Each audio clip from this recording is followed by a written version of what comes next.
Halo teman-teman semua, berjumpa lagi di kesempatan kali ini. Saya Kesha Aurelia akan mempresentasikan dan menjelaskan tugas yang telah diberikan oleh dosen pengampu saya mata kuliah kajian bahasa Indonesia. Simaklah video-video berikut. Assalamualaikum warahmatullahi wabarakatuh. Perkenalkan, saya Kesha Aurelia, NIM 250407500036. Saya berasal dari Universitas Negeri Makassar.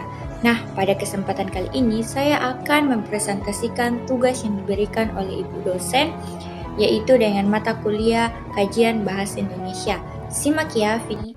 Saya diberikan tugas untuk menyimpulkan materi pertama hingga akhir, yaitu dari pertemuan ke-1 hingga pertemuan ke-14.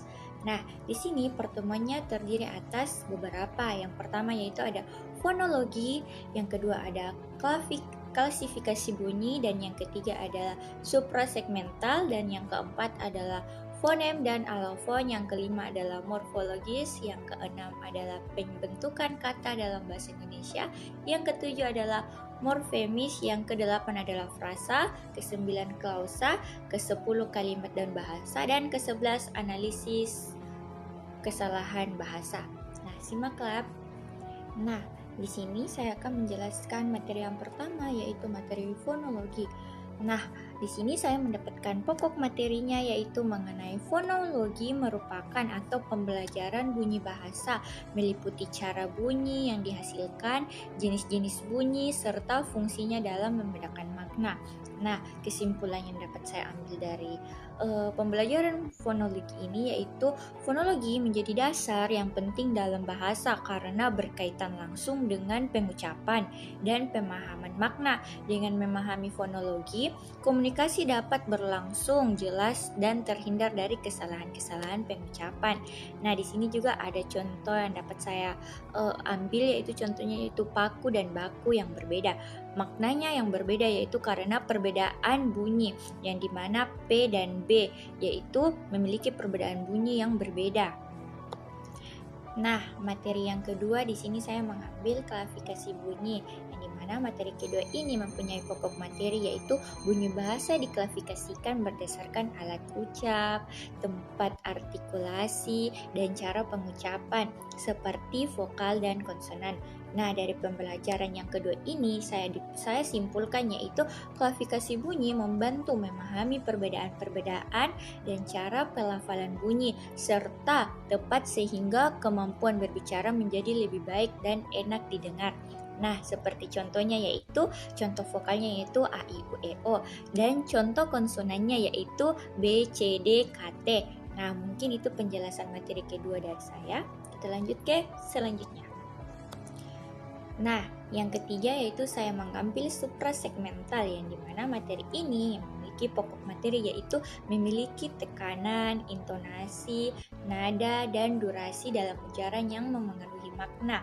Nah, kesimpulan yang dapat saya ambil dari materi ini yaitu unsur suprasegmental sangat penting karena membantu penyampaian maksud, emosi, dan penekanan dalam suatu komunikasi. Nah, contohnya yaitu kalimatnya, kamu pergi, intonasinya datar sama dengan pernyataan. Nah, yang kedua, kalimat kamu pergi, intonasinya naik yaitu pertanyaan, yang dimana setiap nada atau setiap penekanan dalam komunikasi itu sangat penting di dalam materi suprasegmental ini. Nah, pertemuan yang berikutnya yaitu fonem dan alofon. Pokok materinya yaitu fonem adalah bunyi terkecil yang membedakan makna, sedangkan alofon adalah variasi bunyi dari fonem yang sama. Nah, kesimpulan dapat saya ambil dari fonem dan alofon ini yaitu pemahaman fonem dan alofon membantu membedakan makna kata serta memahami variasi pengucapan tanpa mengubah artinya. Nah, contohnya itu saya mengambil fonem T pada tahu dan D pada dahu. Maknanya berbeda kan? Nah, seperti juga alofon yaitu bunyi P pada bagian pagi dan tapi sedikit berbeda tapi makna tidak berubah. Nah, itu memiliki perbedaan dari fonem dan alofon. Nah, yang berikutnya yaitu morfologi. Pokok materi yang saya ambil yaitu Morfologi mempelajari struktur kata dan proses pembentukannya melalui fonem sebagai bantuan satuan terkecil bermakna. Dan kesimpulan yang dapat saya ambil dari materi ini yaitu morfologi membantu memahami bagaimana kata terbentuk dan bagaimana perubahan bentuk memengaruhi makna tersebut. Nah, penjelasannya yaitu dari kata kita lihat bahwa dari kata tersebut dapat memengaruhi atau dapat memiliki perubahan bentuk yang memengaruhi makna tersebut. Nah, contohnya yaitu kata berlari sama dengan berlari tambah lari atau bertambah lari. Nah, dari kata bertambah lari memiliki perubahan bentuk yang memengaruhi makna. Nah, di sini yang berikutnya yaitu materi selanjutnya yaitu mengenai pembentukan kata bahasa Indonesia. Pokok materi yang dapat saya ambil yaitu pembentukan kata meliputi akfisaksi atau imbuhan, reduplikasi atau pengulangan, dan ada juga komposisi yaitu penggabungan dari kata. Nah, kesimpulan dapat saya ambil dari materi pembentukan kata ini yaitu proses pembentukan kata menunjukkan kekayaan bahasa Indonesia dalam menghasilkan berbagai makna dan satuan kata dasar. Nah, contohnya yaitu afiksasi, makan sama dengan memakan, reduplikasi, buku sama dengan buku-buku, dan yang ketiga komposisi rumah tambah sakit sama dengan rumah sakit. Nah, dari tiga pernyataan itu memiliki pembentukan kata yang menunjukkan kekayaan atau proses yang menghasilkan berbagai makna dari satu kata dasar.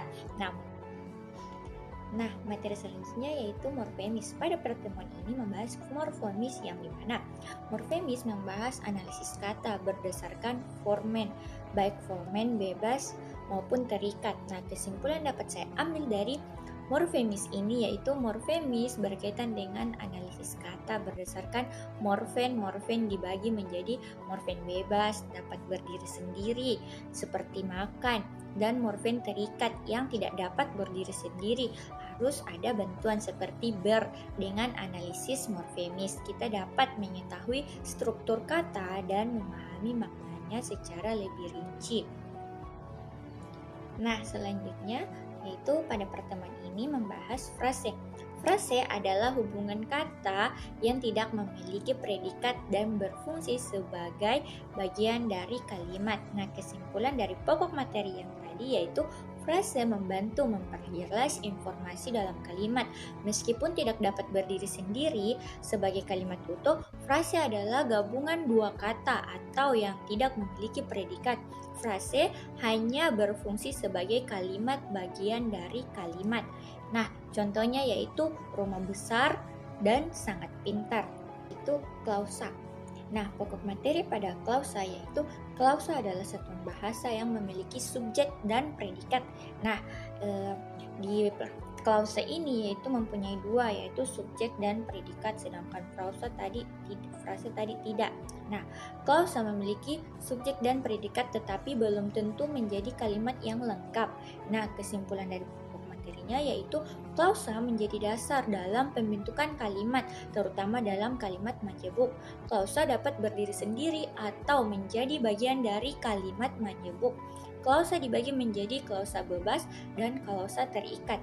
Pemahaman klausa untuk menyusun kalimat yang lebih kompleks. Contohnya yaitu saya belajar, dia makan nasi.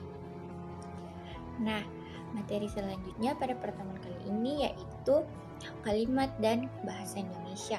Pokok materi yang dapat saya ambil dari materi ini yaitu kalimat adalah satuan bahasa yang lengkap terdiri dari subjek, predikat, dan unsur pendukung lainnya. Nah, kesimpulan dapat saya ambil dari kalimat dan bahasa Indonesia yaitu kalimat merupakan bentuk utama dalam penyampaian gagasan yang secara utuh dan jelas dalam komunikasi sehingga kita dapat lebih memahami dan lebih mengetahui dalam penyampaian tersebut yang secara lewat komunikasi. Nah, contohnya yaitu saya membaca buku di perpustakaan. Nah, pada pertemuan kali ini, itu pertemuan yang terakhir membahas tentang analisis kesalahan. Nah, pokok materi yang dapat saya ambil dari materi ini yaitu analisis kesalahan bahasa, mengkaji kesalahan dalam penggunaan bahasa, serta faktor penyebabnya dalam sebuah bahasa tersebut atau dalam sebuah kesalahan bahasa tersebut. Kesimpulan dari analisis kesalahan ini yaitu melalui analisis kesalahan ini, kemampuan berbahasa dapat ditingkatkan dengan memengaruhi kesalahan atau yang sering terjadi. Nah, atau dengan memperbaiki kesalahan yang sering terjadi dalam suatu kalimat atau dalam suatu bahasa. Contohnya yaitu ada dua seperti di samping, yaitu yang salah, saya pergi ke pasar kemarin pagi hari sekali. Nah, itu adalah pengucapan yang salah. Yang benar yaitu saya pergi ke pasar kemarin pagi. Nah, dari penjelasan materi dari pertemuan awal hingga pertemuan akhir tadi, yaitu saya dapat menyimpulkan dari beberapa rangkuman tersebut, yang dimana bahasa memiliki struktur yang paling berkaitan atau yang saling berkaitan dari bunyi hingga kalimat. Nah, fonologi dan bunyi menjadi dasar pengucapan, morfologi yang membahas pembentukan kata, dan sintaksis, yaitu frase, klausa, dan kalimat. Penyusunan bahasa menjadi utuh dan analisis kesalahan membantu perbaikan kata atau penggunaan bahasa. Semua aspek ini sangat penting dalam pembelajaran kajian bahasa Indonesia agar komunikasi menjadi lebih jelas dan tepat dan efektif. Dan dalam ini, kajian bahasa Indonesia ini dapat saya ketahui bahwa bukan hanya sekedar kita mengetahui pembelajaran pada umumnya saja bahwa bahasa Indonesia adalah bahasa yang terkenal, tetapi kita harus memahami